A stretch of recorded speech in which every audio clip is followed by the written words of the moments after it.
Hoy estamos aquí por la mañana, en el directo de las mañanas, que sabéis que hago uno los miércoles por la tarde también, y tengo hoy, como veis, un invitado. Échate un pelín para adelante. Me echo un poco para adelante.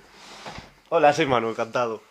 Aquí vamos a ver un poco los comentarios por encima, pero bueno, tenemos que hacerlo así. Ahora que nos digan los invitados si lo ven bien así o si tenemos que girar la cámara. Ahora nos cuentas esa universidad a la que estás yendo de psicología, porque la gente se ha interesado mucho por la UNED, que hablé hace poco de ella, pero no sé esa que me cuentas, no tengo ni idea de cómo funcionan y si tiene, imagino que tendrá mucho parecido con esa. A mí me resulta mucho más cómodo la mía, la verdad. ¿Cómo se llama la universidad? Es UOC, la Universidad Oberta de Cataluña. Así que Vale. le damos un poco de margen a la gente para que entre y salga. Pero si queréis hacer preguntas, yo es que en su momento ya me estuve informando por el mismo tema. Y sabía de la UNED por David y estuve investigando un poco más y al final me decanté por la otra. por- Porque tiene, para mi gusto, tiene bastantes ventajas para mi forma de vida, la verdad. Pero ¿cómo son, por ejemplo? Porque está entrando gente, ¿eh? Tenemos ahí 15 personas ahora. Bueno, decidnos por favor si se ve bien así o si preferís que volquemos el teléfono en vertical, porque estamos dudando, ¿vale? Eh, ¿Cuánto? A ver. No, si los ves tú ahí, si solo quiero leer por lo menos que se Muy ve bien.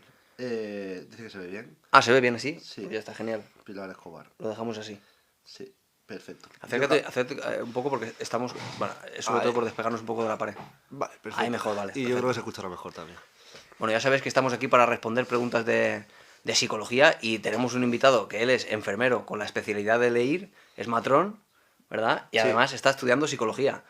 Por lo tanto, también es que es amante de la psicología y por eso también lo quería invitar a venir aquí porque tendría muchas cosas que decir también al respecto. También efectivamente. como especialista de tu materia también. A ver, déjame que lea si quieres aquí los comentarios. Eso te iba a decir, lo podemos... Así lo voy leyendo yo. Vale, de Perfecto. acuerdo.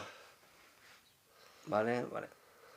Vale, Pilar nos dice que muy bien, estupendo. A mí disculparme, porque no manejo mucho el formato TikTok, entonces yo veo que aparecen corazones y cosas escritas, pero tampoco Nada, creáis que tengo todos somos, demasiada... todos somos novatos. Bueno, pues cuenta un poco. Ayer me preguntaron por cómo era la experiencia de la UNED, o sea, estudiar a distancia psicología.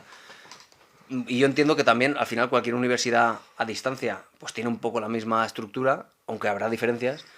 Pero desde luego entiendo que la disciplina, la autodisciplina es al final lo esencial para cualquier tipo de universidad a Yo creo distancia. que es para cualquier tipo de universidad en En general, pero general. sobre todo a distancia. Vale. Bueno, os cuento mi experiencia rápidamente. Yo, como ha dicho David, yo soy enfermero, hice la residencia de matrona y ahora mismo trabajo como matrón. Y conozco a David desde hace ya unos años. Y yo conocí a David cuando David estaba estudiando en la universidad y yo estaba estudiando en su momento enfermería. Y consiguió, que por eso entiendo que muchos de vosotros os conectéis, consiguió hacer que me picara el gusanillo por esta disciplina, la verdad. Y cuando por fin acabé la carrera y pude tener un trabajo relativamente estable, vi que era la oportunidad para hacerlo una de las cosas que a mí siempre me hubiera gustado hacer, que es estudiar psicología. Conozco la experiencia de la UNED por David, por lo que me iba contando, lo he visto sufrir y madrugar mucho durante muchos años para conseguir tener la carrera. Y es que además David es una persona que no se contentaba con el 5 él iba...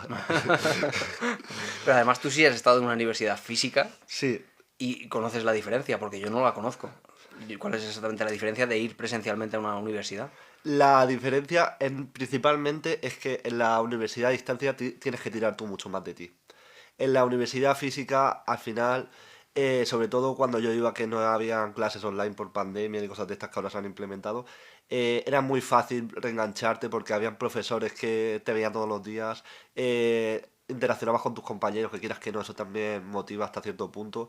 Y ahora yo me veo me veo en mi casa, en mi despacho, y abro el temario y digo, vale, ahora me tengo que estudiar yo esto.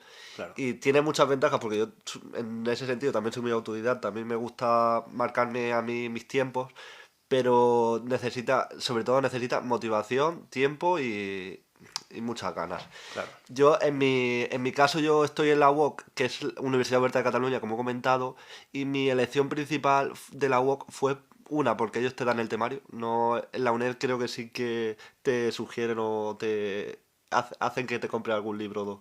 Bueno, alguno, ahí están todos, Por eso, como unos 50 libros aproximadamente. yo estoy, yo Es decir, te dan el temario allí. Todo. Yo no he comprado nada. Anda, pues eso es una diferencia importante, ¿eh? De una universidad a otra, ¿eh? Yo no he comprado nada. De hecho, ahora voy a empezar, para que os hagáis una idea, el segundo cuatrimestre de segundo de carrera. Sí que es verdad que yo lo estoy sacando poco a poco porque es cierto que estoy trabajando, llevo algún máster en camino de mi temario de máster y tal. Pero yo estoy muy contento en el sentido de que yo no necesito comprar temario, a mí me lo suben todo. Una pregunta, pero después te lo quedas el temario, claro, claro, ¿no? Es No, todo online. sí, hay, a veces Vale. sí que te dan acceso a libros online, pero normalmente son PDFs. Entonces es Vale. muy fácil Mira, aquí imprimírtelo nos y dicen, por ejemplo, la UNIR. ¿La UNIR te suena? La UNIR es la de La Rioja. Como la UNIR, nada, dicen. Pues fíjate, este es Lolin. En la UNIR, por ejemplo, pasa eso también, porque me parece muy interesante que de pronto veamos cómo nos proponen todo el temario. A ver, es que ten en cuenta que comprar los libros es un gasto importante, ¿eh? Es un gasto. Y luego la UNED tiene una cosa, que es lo que a mí más me echa hacia atrás, que los exámenes son presenciales. Sí, obligatorios. Allí no. En la UOC son o online Vaya. o se hacen por medio de una especie de trabajos. Es una diferencia importante. ¿Y en la UNIR también ocurre eso, Lolino? Es decir, ¿puedes hacer los exámenes online? Es que son diferencias importantes, me parece, ¿eh? Desde luego, a ver, sobre todo, y yo no sé en la UNED ahora si ha cambiado, ¿eh? También te digo que desde la pandemia quizá cambió porque, mira, aquí te dan el temario, clases, PPS, La diferencia de un... la UNIR es que no tengo claro, decírmelo, no tengo claro que sea pública al 100%. Me suena que tiene un rollito concertada, incluso privada, ¿puede ser? La UNIR. Sí, la UOC es que sí que es 100% pública. Vale. Siendo pública, he de decir, que también tenéis que saberlo, que es la universidad más cara pública. Creo que de toda España. Es cara. Es un poco más cara, sí. Cierto es que no tienes que comprar temario. Online, mira, dice Krusty, que por cierto es una duda que mucha gente tiene además. No es en vano lo que dice. Online, claro, así puedes buscar las respuestas. Entiendo que hay formas de digamos, controlar esto, ¿o no? Sí, se están poniendo muy duros con el tema de la inteligencia artificial porque funciona mucho por tema de entregas. O sea, tú lees un temario, normalmente bastante extenso, y luego ellos te dan unas preguntas que no es tanto reflejar, no es una pregunta al uso de cómo estamos acostumbrados en el colegio de me preguntan esto, contesto lo mismo, sino tú tienes que reflexionar sobre todo el temario que llevas a cabo y plasmar la idea con el caso en concreto que ellos te ponen. Entonces, a mí me gusta porque te hace entrar en materia lo que realmente es el trabajo de la psicología, que no puedes aplicar la teoría sin conocer el contexto real de la persona. Entonces, Claro. a mí eso es una cosa que me gusta bastante. Cuidado que nos dicen en la UOC, creo que va a implantar un sistema para los exámenes online tipo cámara.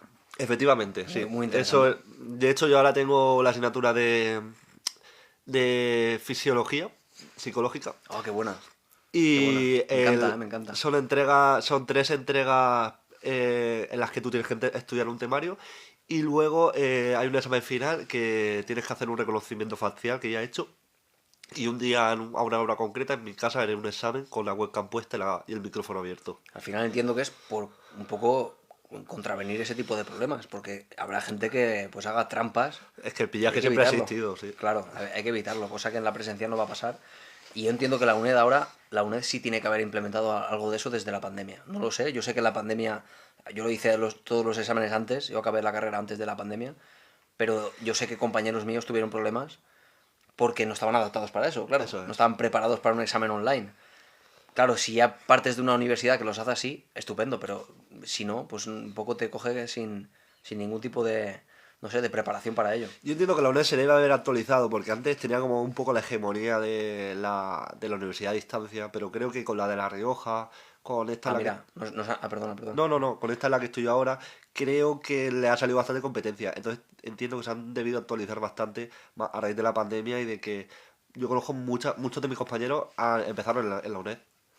Mira, nos resuelven aquí la pregunta, cat sandwiches en la UNED siguen siendo todos presenciales. Me parece bien, ¿eh? En realidad. Al final te dan la facilidad de no tener que estar presencialmente digamos, en todas las clases, que de hecho tú puedes ir a clases en la UNED, ¿eh? En la UNED hay clases en Elche, por ejemplo, en diferentes, al Sí, final, dispositivos por toda España, tú puedes ir cuando quieras a clases, pero no son obligatorias, es la diferencia. Sí, la UNED es muy impersonal. Bueno, claro, sí, es que yo creo que es lo que se busca.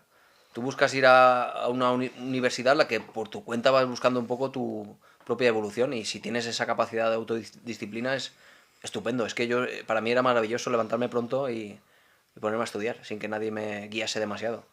Pero desde luego tienes que ser así, tiene que coincidir con tu personalidad y no luchar contra ella. Bueno, podéis preguntar cualquier cosa de psicología, por cierto. Como no he puesto el cartel, igual por eso no, ¿sabes? No habéis preguntas de psicología. Vale. Quizá parece que estamos hablando de eso. Yo de obstetricia también compro, ¿eh? Por cierto, tenía una pregunta de ayer. Ayer, mira, me preguntaron una cosa sobre los nootrópicos. Me preguntó una mujer qué opinaba yo sobre el uso de nootrópicos para estudiar. Yo, como sé que tú has tenido experiencia, no con concretamente un nootrópico especial, sino con la cafeína, Sí, pero una relación con la cafeína diferente a la habitual. Yo he tenido relación con la cafeína, la sigo teniendo, aquí la tengo, la pero con el tenemos. café concretamente. Eso es. Pero sí tuviste tú una relación diferente que me pareció muy interesante y nunca llegué a probarlo. Sí. ¿Y cómo Yo, fue? A ver. o sea, a la hora de estudiar, yo creo que lo que tenéis que tener en cuenta, y esto es un consejo personal, es que estudiar, al igual que ir al gimnasio, se puede hacer de muchas formas, pero siempre hay una manera más eficiente que otra. Y esto no son suposiciones de evidencia científica. Entonces, yo cuando me preparé el examen de la especialidad, el examen de ir, es un examen bastante intenso. Y entonces sí que me estuve informando sobre suplementación. Un segundo, ahora vamos con esta pregunta, con Dean Off, ¿vale? ¿Qué puedo hacer con el acoso laboral? Lo denuncié. Ahora vamos con eso, ¿vale? Ahora enseguida. Yo decidí informarme sobre la suplementación más adecuada a la hora de estudiar. No es tanto no trópicos, porque creo que ahora ese mundo ha hecho un poco un boom. Y creo que no es tanto no trópicos, porque creo que ahora ese mundo ha hecho un poco un boom. Y creo que hay mucha diferencia entre tomarte un café cuando te apetece a tomarte un café cuando lo necesitas. Porque realmente al final es una droga, simplemente que está socialmente aceptada. Exactamente. Y si tú tienes la capacidad, y si tú la utilizas a tu favor, tu rendimiento aumenta y mucho. También utilicé mucho la creatina, utilicé también suplementos.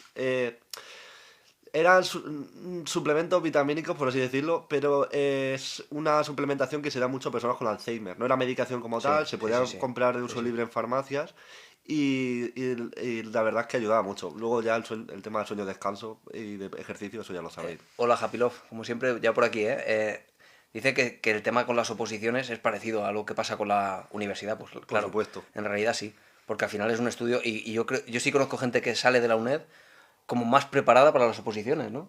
Más que las personas que han tenido quizá que verse tiradas por profesores y la motivación Es que necesaria la de los demás. autodisciplina es esencial. Claro, yo creo que sí está muy relacionado. Mira, vamos a ver qué se puede hacer con el acoso laboral.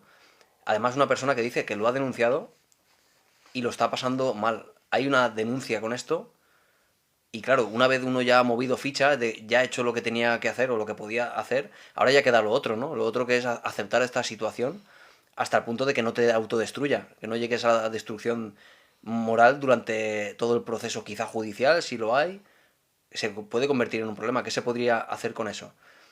Explícanos un poco, DIM, el nombre es un poco complejo, ¿eh? DIM off o algo así. Cuéntanos un poco cómo es, en qué se manifiesta ese acoso laboral. ¿Son insultos? ¿Es un desprecio constante? ¿Es un menosprecio? ¿Cómo se manifiesta todo eso? Y entiendo también que a la hora de haberlo denunciado ha cambiado algo o no. Porque a veces sí pasa, ¿no? Ah, Celia. Vale, mejor con el nombre, si no, no te Más puedo personal. mencionar. ¿Y cómo se manifiesta eso a día de hoy a pesar de haber denunciado? Porque sí conozco casos que después de denunciar, de pronto la conducta de los acosadores cambia, ¿no? Por miedo, quizá, a futuras represalias o lo que sea. Pero otros casos en los que no. Que de hecho el acosador no es capaz ni siquiera ni de frenarse. ¿Por qué te veo tan bajito? Porque la silla es más bajita. Vale. Manu es más alto que yo, ¿vale? Para que no lo sepas. Cuéntanos, Celia, ¿cómo sería ese acoso ahora, ¿vale? En la actualidad, después de la denuncia.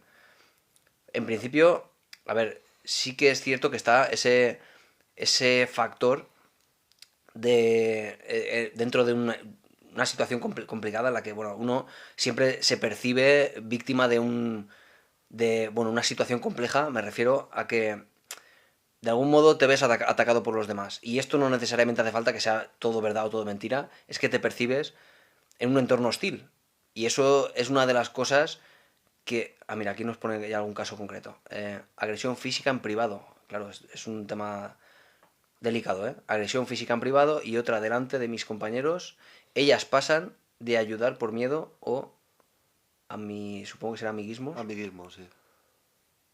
Y otra delante, claro, agresiones físicas. Fíjate que aquí, por ejemplo, cuando hablamos de agresiones físicas, ya hablamos de, claro, proponer soluciones físicas, por tanto, ya no psicológicas.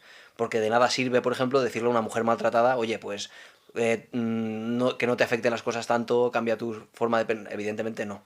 Claro, si hay agresión física hay que frenarlo por alguna vía. La judicial a veces funciona y a veces no. ¿Qué se puede hacer contra eso? Es decir, ahí, si es en en el entorno laboral, ¿verdad? ¿Qué se Sí, puede hacer contra eso para que eso no ocurra? Porque imagino que el propio empresario o la propia empresa tiene mecanismos para evitar eso, ¿no? Desde echar a la persona hasta sancionar en límites menos graves. Es decir, aquí ya ni siquiera hablamos de cómo gestionarlo a nivel emocional, porque eso es la otra parte ya, una vez ha pasado el peligro real. Claro, es que ni siquiera hablamos de ansiedad, hablamos de miedo real. Es física, ya es delito, claro. Leve o menos grave, pero delito, claro. Y a pesar de haber denunciado, Celia no se ha detenido. Fíjate, ¿no? Como no tienen ni siquiera miedo a las consecuencias legales, cosa que normalmente suele cambiar las cosas. ¿Ha sido así? A ver, buenos días, Johandiz, una habitual por aquí. Mira, a mi mujer le pasaba lo mismo. Este es Lolino, el que nos hablaba de la universidad. sí. A mi mujer le pasaba lo mismo y al Y al parecer, parecer el acosador se lo hacía a todos los compañeros del trabajo. mm, de abajo o del trabajo. Y Bueno, si de es abajo sí, física. disculpa. Ah, vale, es lo que nos decía lo de que a ver, si es física ya es delito, a ver, si es psicológica también es delito. Lo que pasa es que costará un poco más de demostrar. Me refiero a la agresión psicológica, al acoso más psicológico que viene dado por quizá insultos, menosprecios, etcétera.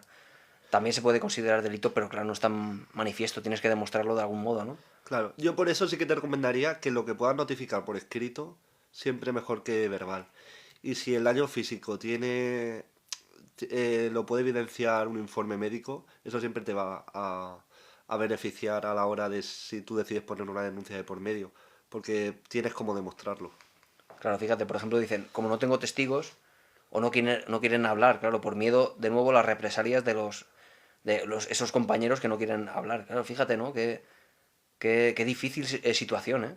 Claro, porque en este caso, ¿cómo desde el punto de vista psicológico hacemos que tú no te sientas mal frente a esa situación? Es difícil ahí, ¿no? Es que en este caso, cuando uno habla de solución de problemas, porque es una especie también de terapia, la solución de problemas, claro, lo primero es eso, cambiar aquello que puedas cambiar y desde luego no puedes dejar pasar una agresión física. Pero vamos a proponer con este sistema de solución de problemas una posible solución a ese concreto.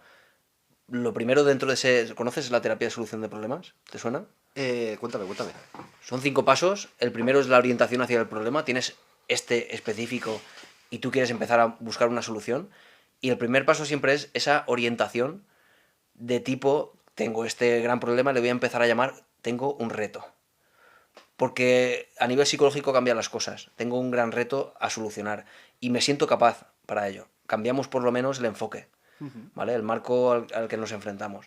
Más allá de eso ya empezamos primero a definir el problema. En este caso es que hay agresiones físicas a escondidas.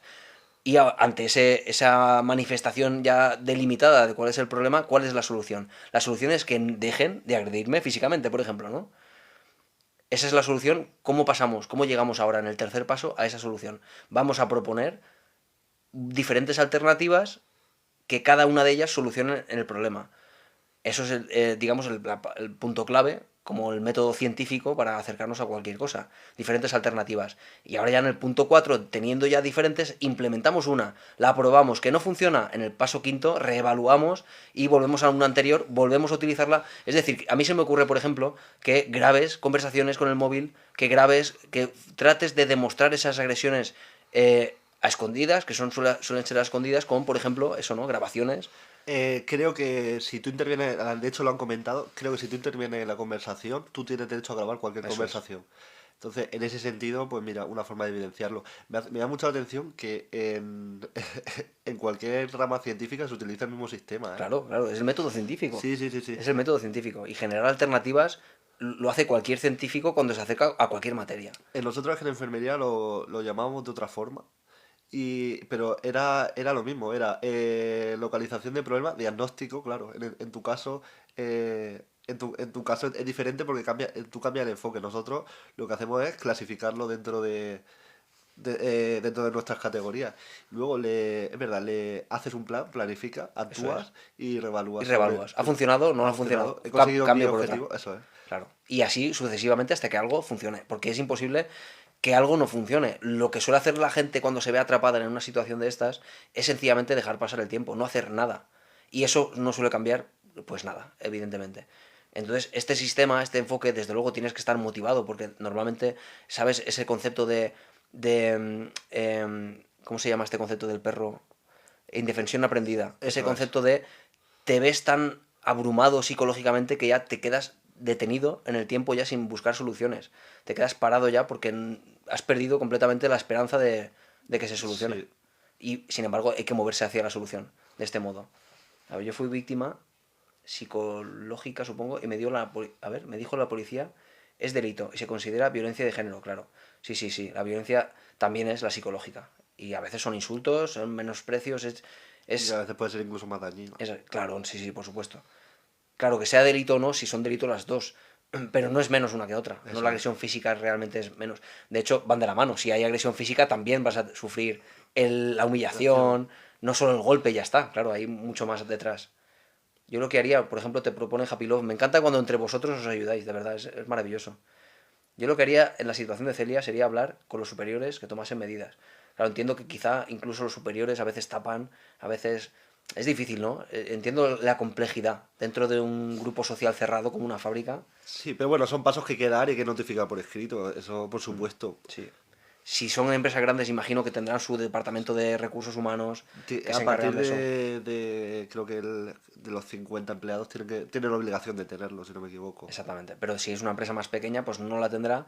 Y al final, pues el que sea encargado de ese tipo de cosas a veces es primo de Sí, y vecino de, y entonces es difícil que lleguen a tomar medidas. A ver, hola Sonia, ¿qué tal? Vale, ayer no pudiste entrar, vale. Pues me alegro que estés aquí. A ver, si no toman medidas, también iría por ellos en el sentido legal, claro. eso por Claro. supuesto, ¿eh? Claro, pero es lo que hablamos de la persona, por ejemplo, maltratada en un matrimonio.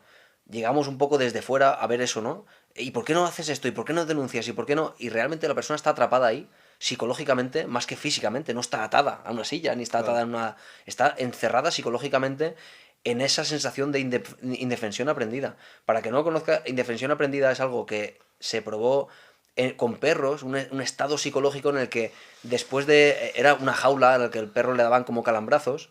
Sí, yo lo conozco con ratas. O con ratas, sí. Bueno, creo que el primero fue con perros, Sí, puede ser, y luego con ¿cómo ratas, te sí. gusta la cognitivo-conductual, eh? Sí, sí, sí, maravilloso. Pero no me gusta que hagan daño a los animales, lo vamos a decir.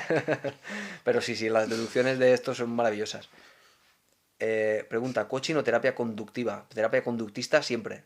Coaching es un concepto demasiado moderno y muy poco asociado al aprendizaje académico, porque al final son 4 cursos y no es una carrera en la que hay una inmersión profunda en una materia durante años y años y de verdad aprendes un concepto, pero no puedo entender que un coach comprenda la complejidad de la conducta humana sin haber pasado por una carrera, sinceramente. Un curso no te da ese conocimiento.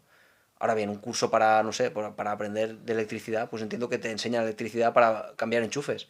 Pero la conducta humana no puede ser reducida a un curso de 3 meses. Es lo que yo pienso del coach, ¿vale? Yo es que creo que la diferencia entre un coach y un psicólogo es la misma que entre un técnico y un profesional. El técnico es capaz de aplicar un mismo proceso. Por ejemplo, sin menospreciar a nadie, instalar un router. Y un profesional es capaz de adaptarlo a un contexto determinado. Seguramente un coach es capaz de dar una serie de consejos que a alguien seguramente le puedan ser válidos, pero puede caer en una serie de sesgos y errores por no haber analizado correctamente la situación o por no tener conocimiento suficiente. Así es. Sí, Ave, es acoso laboral. ¿Tienes algún conocimiento que nos puedas aportar al respecto? Mira, se han omitido algunos comentarios, supongo que alguien se ha pasado un poco. Las empresas grandes, como las que yo estaba, se lavan las manos. Sí, habrá de todo. Hombre, habrán algunas que no quieran eso, ¿no? mira, estoy de baja y en abogados con acoso laboral, tengo un informe, soy experta en este tema, Ave, pues de eso hablaba, que es maravilloso que entre vosotros podáis Sí. un poco daros consejo de qué se puede hacer, porque al final uno yo entiendo también que necesita guía, necesita el apoyo de, oye, yo probé esto, ¿qué te parece si pruebas sin que sean nada claves absolutas ni definitivas, pero un poco de orientación nunca viene mal, ¿eh? En este caso, ¿eh? Bueno, estaba diciendo, no, me refiero como psicólogo. Ah, bueno, ya. De todos modos, en el tema del coach no necesariamente tratan pacientes, no son al final el campo clínico. Hay otros que son, pues no sé, un coach de deporte, un coach y estupendo, no hay ningún problema. Lo que no estoy de acuerdo es ese coach que de repente se mete en temas psicológicos profundos, como por ejemplo la detección de mentiras, y te dice que mirar hacia arriba y a un lado es una mentira porque desde el punto de vista de la psicología del PNL, digo, no, digo, olvídate, todo eso no es ciencia en absoluto. Lo que pasa es que te entra un poco el límite, ¿no? De qué es un paciente. O sea, Ay, muchas gracias, ¿sabe? en qué Dime. punto empieza, dices, esto es un paciente tratable por un psicólogo? O sea, que entiendo que todo el mundo puede recibir en algún punto ayuda psicológica independientemente de si lo necesita más o menos, pero ¿dónde está el límite entre lo que tú estarías dispuesto a que un coach tratara o trabajara con esa persona Sí, a un psicólogo? porque además te viene por otro motivo, pero luego resulta que también tiene problemas psicológicos. A lo mejor, Sí, y no hace falta que sea un coach más de psicología, pero por ejemplo un profesor de tenis. Tú vas eso. al profesor de tenis, es un gran profesional y aparte habla muy bien y de pronto tú vas a él para que te enseñe tenis, pero dices, es que tengo problemas y de pronto se ve ayudándole también con ese trastorno y sí, al final entiendo que el coach no va buscando ayudarte a problemas psicológicos, pero bueno, en algún momento como que empieza a meterse casi sin querer y acaba dando consejos, que es Sí. lo peor. Yo es que no yo pues, con matronas tengo experiencias de este intrusismo laboral. Nosotros tenemos el caso de las doulas, que son mujeres que deciden acompañar el embarazo y a veces rozan un poco competencias que obviamente no son suyas porque es que no tienen Claro. no tienen un grado como tal o no tienen la preparación suficiente. No digo que lo hagan mal, porque seguramente hay Sí, gente que lo sí, haga genial, eso es. pero por eso lo que pasa es que como en la psicología no tiene unos límites tan claros, porque yo sé lo que es un embarazo, pero ¿en qué punto un problema empieza a ser un problema psicológico? ¿En qué punto es necesario un psicólogo? Porque muchas veces un psicólogo no trata pacientes con problemas, simplemente ayuda a personas a que den lo mejor de sí. Por ejemplo, hay psicólogos deportivos. Eso es.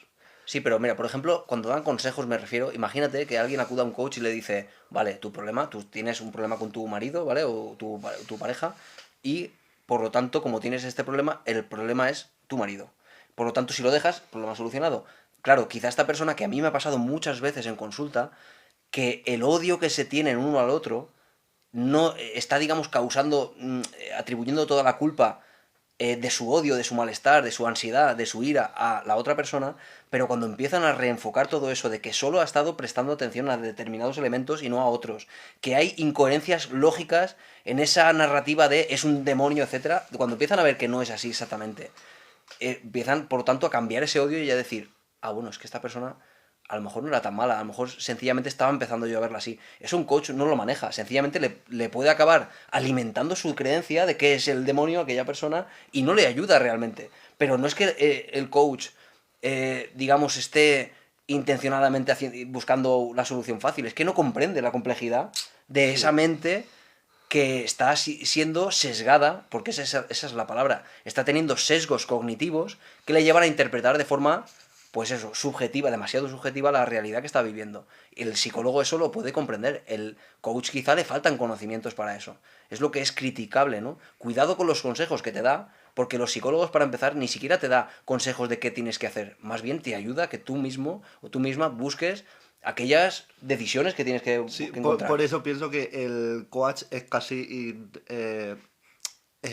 indeseable en prácticamente todos los casos, en el sentido de que donde se plante un psicólogo que seguramente también tenga esa capacidad de motivación, porque vas a coger a una persona que no es capaz de analizar el contexto de la misma manera que lo hace alguien que lleva años preparándose. Que vuelvo a lo mismo. Seguramente haya coach que den muy buenos consejos, pero o sea, no te estás poniendo en las manos del profesional adecuado. Y creo que también desde el colegio de psicología Sí.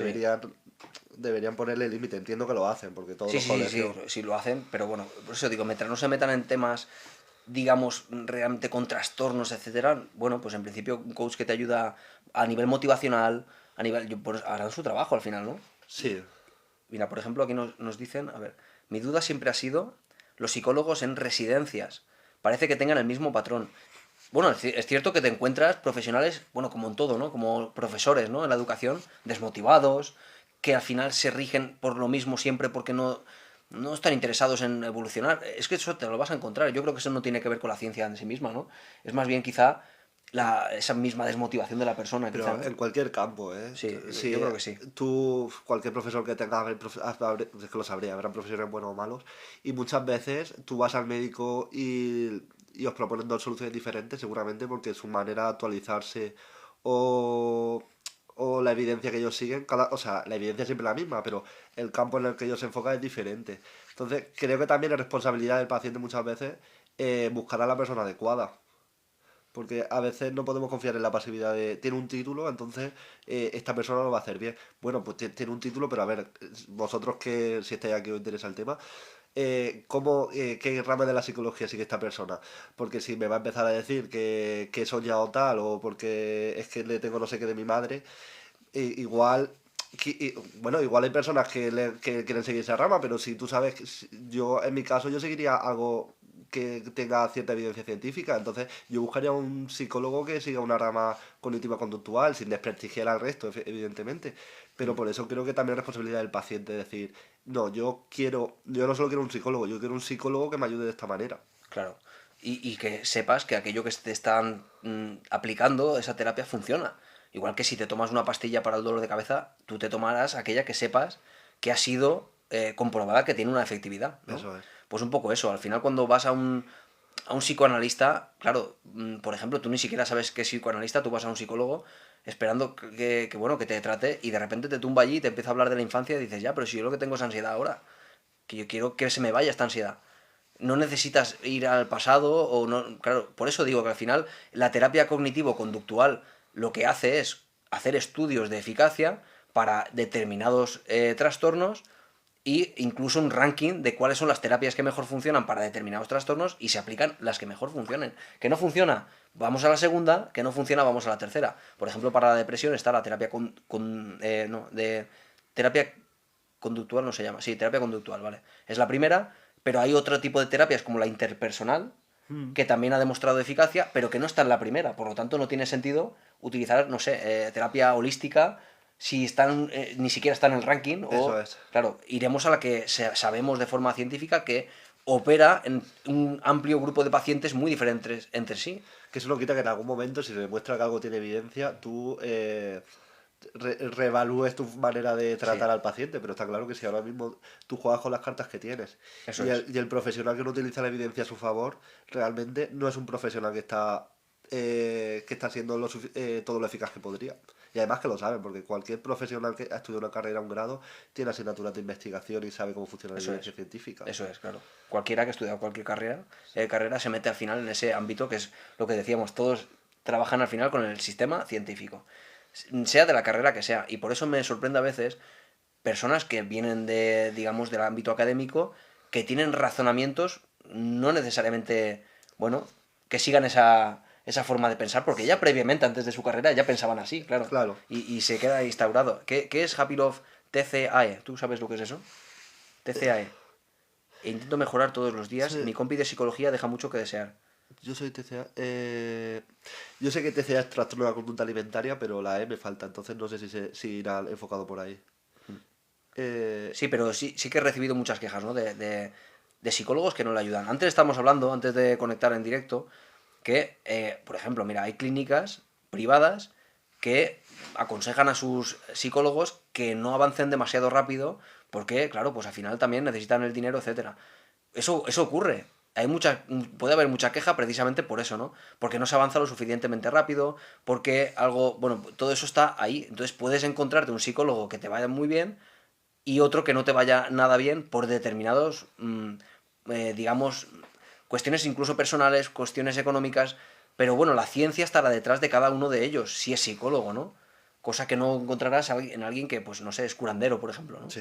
Claro, que también te puedes encontrar con todas las facetas negativas de su personalidad y además que encima ni siquiera funciona aquello que está Es que aplicando. tener una carrera no te hace buen profesional, que yo creo que a veces también podemos pecar un poco de eso, Sí, pero está claro que pues ahí es donde hay que vale. discernir. Tenemos la solución. TCAE es técnico en cuidados de auxilio de enfermería. Ah, te cae, perdón. Sí, claro, si son compañeros, Y es compañero, si es son compañero, compañeras encima es mías, compañero. es técnico en cuidado auxiliares de enfermería. Happy si has entrado tarde, Manu es enfermero y con la especialidad de leer es matrón también. Por si no, y estudiante también de psicología ahora. ¿Vale? Pues si has entrado un poco tarde, que igual no lo has visto. Es que estaba yo pensando en trastornos. Estaba Claro, es que metido no en me el cuadraba. DSM-5. Es que no me cuadraba, no me cuadraba. Sí, disculpa, No que. me cuadraba. A ver, no lo sabía, porque es que ha entrado un poco más tarde, por eso quería hacerle. Y a pesar de ello, pues no he interpretado las siglas porque bailan muchas cosas en la cabeza. Hay demasiado conocimiento en la cabeza. Pero que es un tema delicado, es el tema de la ciencia, porque se ve como en la población general tampoco hay demasiado ámbito científico y ocurre después como pandemias y cosas así se desarrollan muchas creencias erróneas porque ni siquiera hay mucho conocimiento de cómo funciona la ciencia. Hmm. Cuando la gente dice, por ejemplo, que las vacunas las están dando sin haberlas demostrado, pero realmente sí hay una serie de fases que se siguen para que la vacuna se salga a la población. Otra cosa es que vaya más rápido o menos rápido dependiendo de la cantidad de dinero que haya para eso, como por ejemplo en una pandemia, que dinero hay, pues lo que quieras, porque se considera algo muy importante. Esencial. Pero bueno, las fases más o menos se siguieron prácticamente igual, solo que no, quizá el último paso, que creo que es el 4 no se llegó a esa fase de esperamos 6 meses para ver los efectos. Sí, hay una última fase, normalmente bueno, una penúltima fase con la medicación. Primero se prueba primero se suele probar en animales, luego en un grupo muy reducido de personas, luego en un grupo un poco más amplio y una tercera fase en la que se lanza al mercado. Ujú. Y en esa fase que se lanza al mercado lo que se hace es que se reportan los efectos secundarios que puedan haber surgido. Pero en esa tercera fase realmente hay bastante ya seguridad en el fármaco porque ya se ha testado con Claro, animales y con población en general. Entonces, pero bueno, yo creo que el problema es que hay tal cantidad de información, es que a mí me pasa muchísimo, que ¿cómo se llama? Infosicas. Que infoxia, no conocía el término, muy claro, bueno. llegan tantos datos a la vez que es muy difícil discernir lo que es real de lo que no. A mí me gustó una frase de Javier Sierra que decía, hace falta más formación y menos información. Eso es, sí. Porque un poco, si hay desconocimiento por saturación de información y no necesariamente es beneficioso. Es cierto. Mira, nos dice por aquí Yuhandiz, un dúo perfecto para ayudarnos. Excelente. A ver, yo soy operario de servicios. No pasa nada. Vale, este comentario, espérate, porque viene de antes, que decía... mira, la psicóloga solo me escucha o no me da pautas, ¿ves? Lo que decíamos antes. Estábamos hablando antes de aquella... Y yo creo que esto es un consejo que deberían de seguir todos los psicólogos, que es aquella terapia y una serie de estudios que llevó a cabo Marsha Linehan, tengo por aquí algún libro de ella, luego os lo enseñaré, que estudió la eficacia de la forma de tratar a los pacientes en dos fases diferentes. Empezó a practicar y calcular o medir qué eficacia tenía la empatía por sí sola. La empatía es ese proceso en el que escuchas, escuchas, escuchas de forma activa. No es tan sencillo, ¿eh? Cuidado, ¿eh? No es tan sencillo la empatía, ¿eh? No solo ponerte en el lugar del otro, como se dice, es complejo. Es entender de verdad lo que está diciendo la otra persona y hablar de lo que dice la otra persona con todo lo que ello implica sin meterme a mí. Sin decir, pues yo, etcétera, que es lo que hacemos en general, ¿no? Pues empatía, empatía, empatía, te escucho y ya está. Pero llegó a la conclusión de que, claro, la gente salía contenta en principio porque había sido escuchada, pero luego a la hora de la verdad no tenía pautas, no tenía, como pasa con Celia, y te quedas con la sensación, la amargura esa de, vale, ¿y ahora qué? Sí, un poco de sensación de vacío. Claro. Y la otra parte, lo mismo. Si el psicoterapeuta te da pautas y te dice, tú lo que tienes que hacer es esto, esto y esto, y esto y esto y esto, y no te escucha, te queda de nuevo la sensación de que algo no acaba de gustar porque dices, ya, pero no me escucha. Me da pautas, pero no me escucha. Por lo tanto, yo lo que hago en una consulta, siempre en la primera consulta, es una fase de reflejar qué es el problema actual, cuál es el problema actual, no tanto esos problemas de la infancia, etcétera, sino qué te pasa ahora, cuáles son esa manifestación de síntomas, y devolver todo eso al paciente de una forma resumida, con tal de decir, vale, tu problema es este y este. Sin esto, esto y esto, tu vida sería de otra forma. Pues sí, pues hemos llegado a lo que llamamos la alianza terapéutica. Y ahora, con eso ya resumido y mascado, entonces vamos a ver qué soluciones prácticas le ponemos a eso. Como decíamos antes con la solución de problemas. ¿Qué herramienta vamos a implementar para ver si la semana que viene algo ha cambiado, algo ha funcionado, etcétera? Eso en la primera sesión. Porque si no queda esa sensación, es que es así. Sí. Yo es que creo que combinar las dos también tiene sentido en cuanto a la estrategia de resolución de problemas, porque cuando buscas reorientar, yo creo que muchas veces para reorientar un problema tienes que sentir que la otra persona está entendiendo qué problema estás teniendo. Para tú creer que el problema lo está reorientando. Claro. Entonces tienes que entender que esa persona está entendiendo cuál es el problema. Entonces hay que se haga un vínculo de empatía entre paciente y psicólogo. Creo que es beneficioso de cara a que el paciente luego va a dar mejores resultados porque va a aplicar mejor las técnicas que tú le estás proponiendo. Exactamente. Y que se sienta comprendido. Por ejemplo, el tema del comportamiento no verbal en este caso hace mucho, porque tú ves que la persona no conecta contigo. Tú lo ves en la cara, ves en los gestos que estás haciendo algo que no gusta. Eso es. Claro, y si tú, por ejemplo, le propones, pues vale, tú lo que tienes que hacer es esto, y ya tú ves en la cara que aquello no entra. Y a lo mejor te dice que sí, dice, vale, venga, voy a hacerlo, pero ya ves en la cara que no lo va a hacer. Con lo cual, claro, todo eso está en vivo, en el momento. No se puede después evaluar el vídeo, a ver qué he hecho mal para... No, no, todo eso es en vivo. Y por eso se complica tanto lo que es una consulta y una terapia. Y muchos estudiantes tienen miedo a qué pasará después cuando me enfrente a todo esto en vivo. Porque en un libro, claro, se vive Es muy diferente. sencillo. Pero y luego cuando te enfrentes a todo eso en vivo, a toda la cantidad de información que tienes que estar teniendo en cuenta, que es todo lo que te cuenta, a la vez tú estás, tu cerebro dándole vueltas a ver cómo lo voy a solucionar, cómo te voy a replantear todo esto para buscar la solución, a la vez que te está mandando señales no verbales, todo eso a la vez, claro. Y todo eso al final pues pasa como montar en bici. Al final, al principio es como muy difícil prestar atención a todo, pero luego es completamente natural. Es un poco el objetivo. Pero desde luego tenemos que buscar ese equilibrio entre entender, devolver con cierta capacidad de comprensión algo, desde luego, que requiere una cierta capacidad intelectual, desde luego, de ver factores más allá de lo evidente. Es algo que de verdad tienes que elaborarlo, tienes que estar prestando muchísima atención, muy concentrado. Gasta mucha energía, ¿eh? Cuidado, la empatía, ¿eh? Y además es que como tú, bueno, no sé si alguna vez alguno ha estado con David, es muy difícil engañarle, la verdad. Si te propone algún plan y tú haces algún gesto de asco o tal, no te lo va a hacer saber, pero él ya se va a dar cuenta de lo que estás pensando, porque yo creo que ya lo llevas como implícito en ti. Claro, Que tú claro, cuando tienes una claro. conversación con alguien, estás intentando microgestos. Y lo que tú dices, no es que vayas a decirle, mira lo que he visto en tu cara. No, evidentemente no vas a manifestarlo.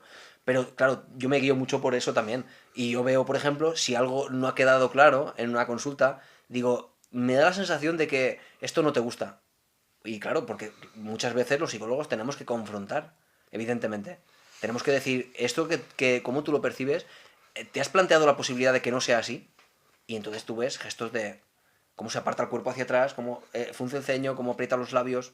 ¿Ves? Y eso es un microsegundo, pero se ve reflejado. Y tú tienes que interactuar con eso. No lo puedes dejar pasar. Dejar pasar eso sería un problema, Sí. evidentemente, porque, claro, y esa información la vas a descartar. Es casi como que si te dice que algo no me gusta y lo dejas pasar, una frase tan clara y tan explícita, dijeras, bueno, voy a ignorar que me ha dicho esto y voy a seguir por mi camino. No, evidentemente no. Pues un poco lo mismo. De hecho, el 70%, ¿no?, del lenguaje era no verbal en una conversación. Ujú. Bueno, eso es Bueno, cuestionable, ¿eh? no Sí. sé si una estadística exacta, pero... Es cuestionable, sí. Después en estudios posteriores, y tiene sentido lo que dices, ¿eh? Pero en estudios posteriores se ha cuestionado y, no, desde luego lo verbal Pero tiene implica mucho mucho. peso, sí, pero que te pierde gran parte de... A ver, yo creo que al final tratar a un paciente es un poco como resolución de problemas, plantearte un reto o incluso un juego. Y te estás perdiendo muchas pistas si solo te estás enfocando en lo que el paciente está diciendo y no cómo lo está diciendo y no en qué contexto lo está diciendo. Sí. Sí, un juego en el sentido, O no sea, no, evidentemente sí. de quitarle gravedad al asunto, sino tomarse la vida de otra Un manera. desafío que... Un desafío, sí, eso es. Dice, el chico es, Gigi, si has entrado tarde, es enfermero con la especialidad de leer, es matrón y estudiante de psicología. Por eso está aquí también. Espera, ahí te voy a quitar el sonido para que, Vale. para que no moleste. Sí, porque estoy leyendo aquí los comentarios en su móvil.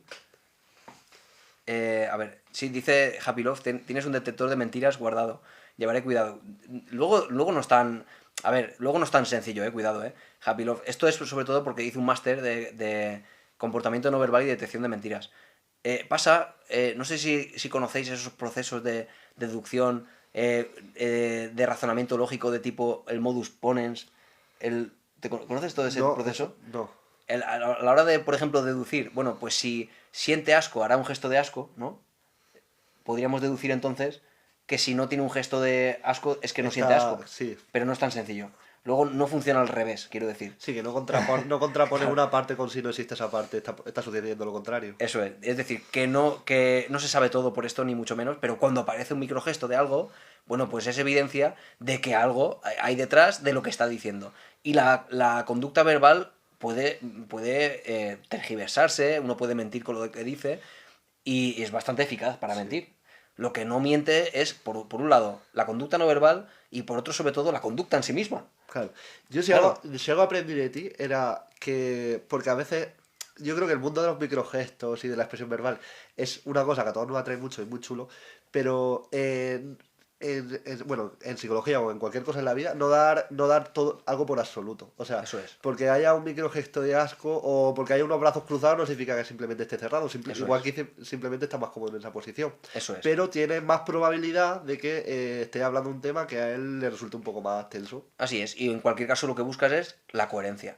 Si hay una persona que está hablando de la pérdida de un hijo con una emoción verbal, tú ves el tono de voz, cómo afina el tono de voz, cómo tú ves la emocionalidad en su forma de expresarse, pero ves que no hay expresión facial de tristeza, no ves que no hay coherencia. Ves que que está intentando fingir una emoción, Sí. con lo cual está mintiendo sobre lo que dice sentir sobre algo. ¿Qué te dice eso? Pues no lo sé. Habrá que inferir a razón del contexto, claro. Y a raíz de esto, ¿tú qué opinas de por ejemplo, la risoterapia o tratamientos que primero hacen el gesto y luego... Cuidado que la risoterapia tiene su Ya, evidencia por científica, eso. ¿eh? Ya incluso desde el siglo XIX, con William James, ya hablaba de eso, de la relación entre la fisiología y la emoción. Claro, tanto en sentido de pensar o tener una actitud cognitiva agradable te lleva a sentir incluso endorfinas, a la risa, etcétera, como al revés igual. Claro, y por ejemplo yo recuerdo un estudio muy interesante que cogían a dos grupos de personas, a uno le ponían un boli así, de tal manera que forzaba el cigomático mayor, es decir, forzaba los músculos de la risa, porque no tenías más remedio, y otro que le ponían un palo o un boli así, ¿no? Apretando los labios. Así.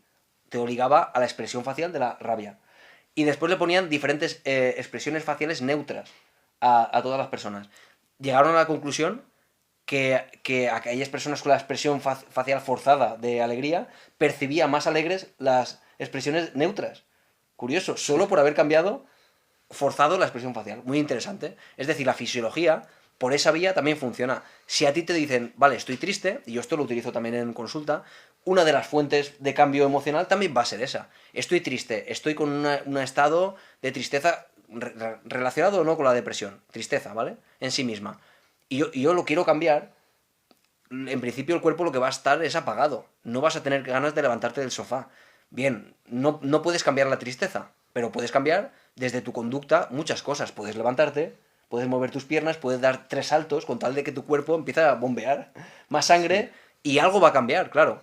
O por ejemplo puedes ponerte un vídeo de un humorista que te hace mucha gracia y de una forma, desde luego, con voluntad, decir, voy a tener la voluntad voy a intentar que me ría, voy a intentar forzar la risa. Si no te sale del todo, reírte facialmente, mostrar gestos de risa, porque eso desde luego tiene un efecto sobre la psicología también.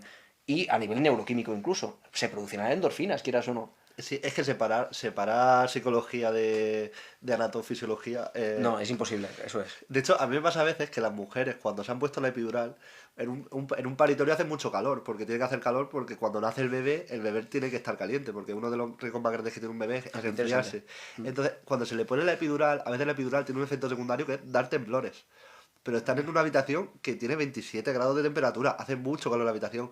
Y las mujeres, como tiemblan, tienden a ponerse una manta, a veces le damos una manta gorda y tienden a ponerse una manta por encima, a pesar de estar a casi 30 grados, simplemente porque ellas perciben que están temblando, entonces, como entiendo que estoy temblando, debo tener frío, voy a hacer cosas Y para... es la reacción automática, Sí, fíjate. Curioso, ¿eh?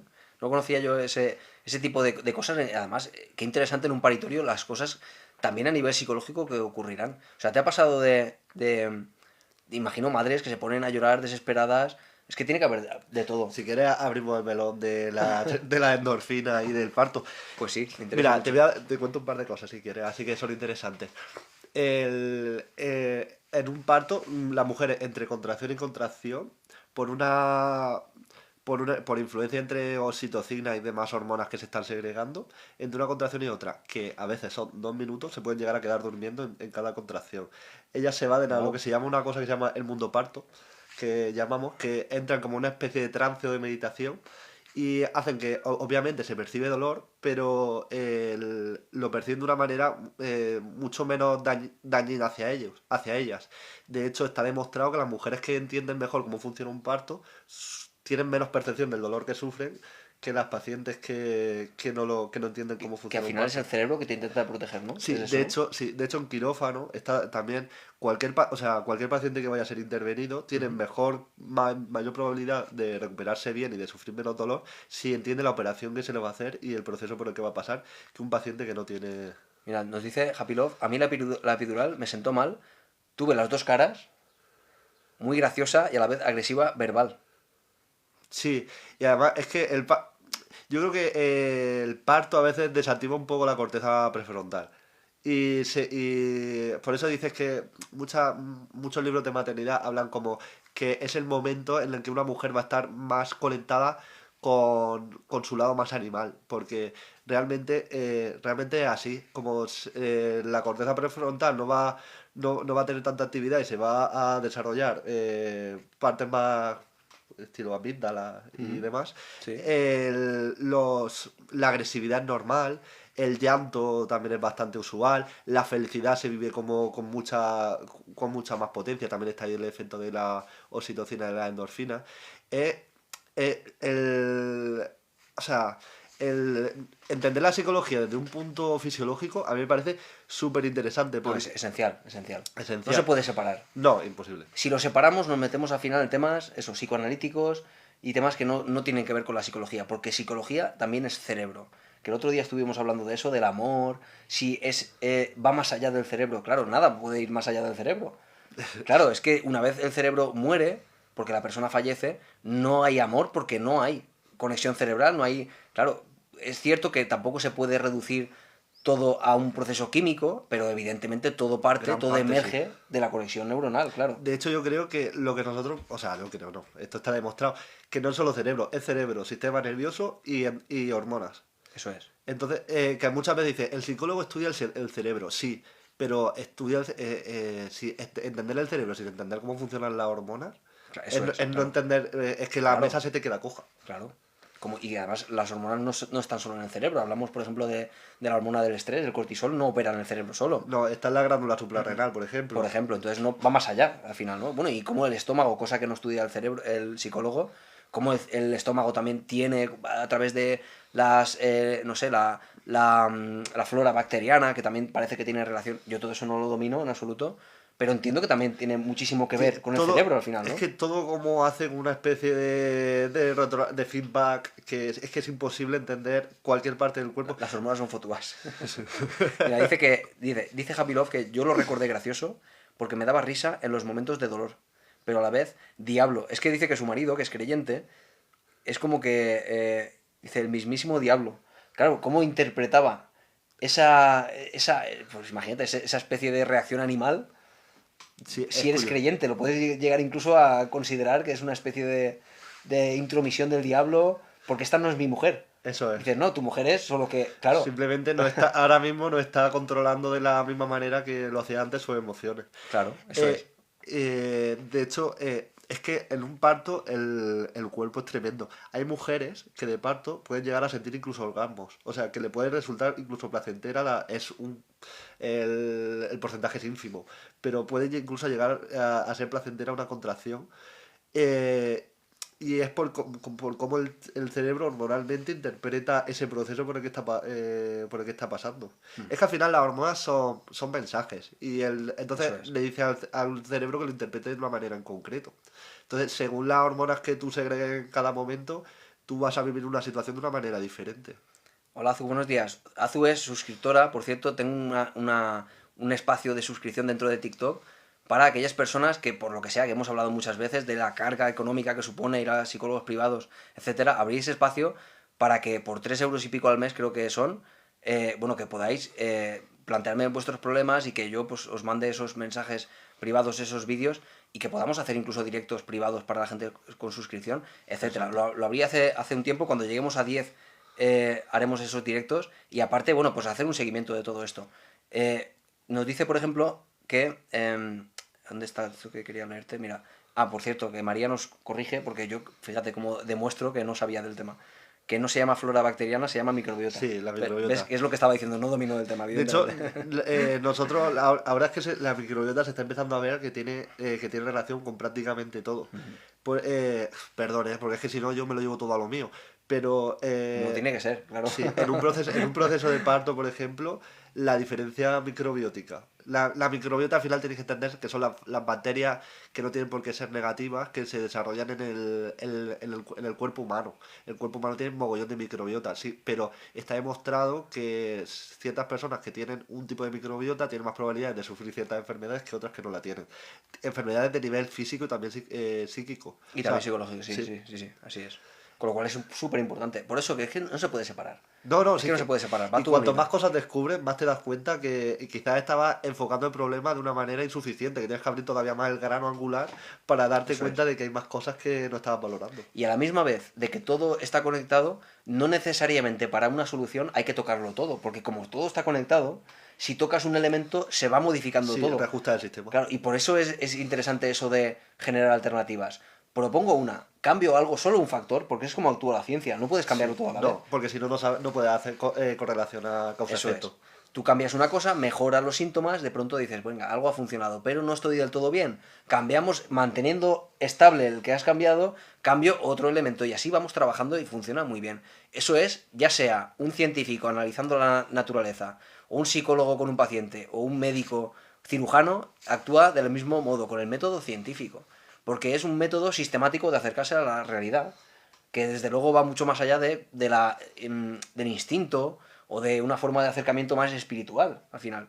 Que no estoy en contra de ello, pero desde luego vamos a ser más racionales a la hora de actuar con esa naturaleza. Mira, dice Lisbeth, mis 3 partos. Me parece muy interesante lo que dice Lisbeth, ¿eh? Mis 3 partos fueron naturales 100% gracias a mi primera matrona que me explicó todo. Lo Y que yo, decías antes. claro, y yo creo que en cualquier, o sea, por ejemplo, el psicólogo también, si una persona con una depresión mayor le explica cuáles van a ser los síntomas que probablemente experimente, seguramente la adhesión al tratamiento y el resultado pueda ser bastante más positivo o las probabilidades aumenten.